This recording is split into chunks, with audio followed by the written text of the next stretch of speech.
So here we are with Grassroots Democracy Part 1 Governance and its important question answers. So let us cover. So first question is, what is governance? The process of taking decision, organizing the society life with different set of rules and ensuring that they are followed is called governance. Okay. So this is governance. That is the process of taking decision and organizing the society life with different set of rules is called governance. Next question, what is government? The group of individuals or the system that makes the rules and ensure that they are followed is called a government. Okay, so the group of people or the system that makes the rules also, and apart from it they also ensure that they are followed is called a government. Now next question is, why do we need a government? To maintain law and order in society, to provide essential public services like healthcare, education, roads, sanitation, to promote citizen right and promote justice, and to manage resources and address collective needs like defense and disaster response. That's why we need a government. Okay. So answer is covered in point wise so that it will become easy for you to go through the answer also. Next, what is democracy? Why is it important? Democracy is the system of rule by the people where citizens exercise power directly or via elected representative. Now, why it is important? It ensures citizens participate in decision making, hold leaders accountable, and protect individual rights and freedom. So that's why democracy is important. Okay.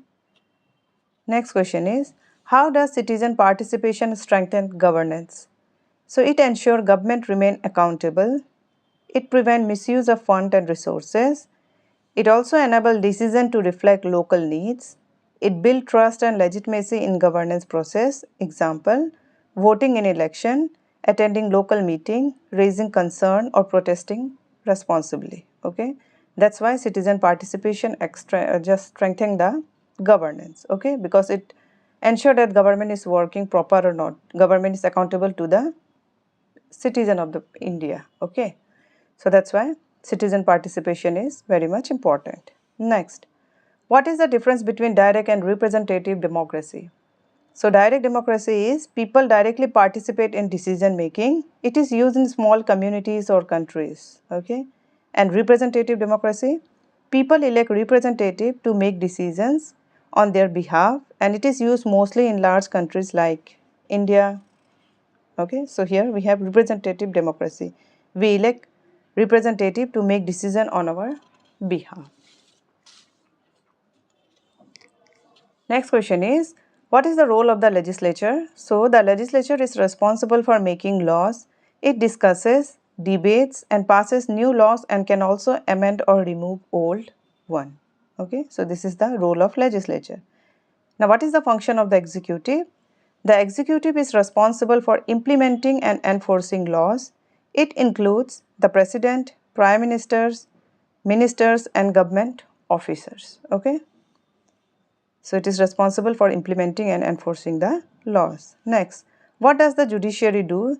The judiciary interprets the law and delivers justice.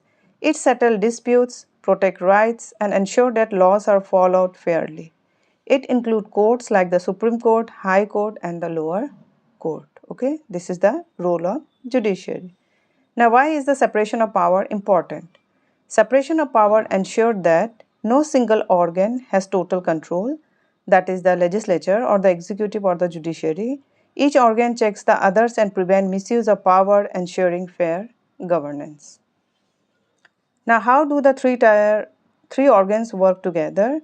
The legislature makes the laws, the executive applies and enforces it, the judiciary checks if the law is followed properly. Together, they keep the government balanced and effective. Next question is, why do we need three tiers of government? So, India is a large and diverse country with people living in cities, towns and villages. To make sure that the needs of people from all parts of the country are heard and addressed, we have a system with three levels of government. That is the central government, state government and the local government, right? Now, what are the three tiers of government? That is the central government at the national level. It looks after the whole country. It handles things like defense, foreign affairs, money, railways, etc. State government, it works in state level. It works for people living in a particular state. It takes care of school, health, police, transport, etc. in the state. And finally, the local government, that is, it works under the area of village, town or city level. It works in towns and villages through panchayats and municipalities, deal with local needs like clean water, street lights, roads, waste management, etc. Okay. So here I have tried to cover the important question answer for the topic grassroots democracy, that is the governance part 1, and I hope this video is going to help you. So thank you for watching until the end.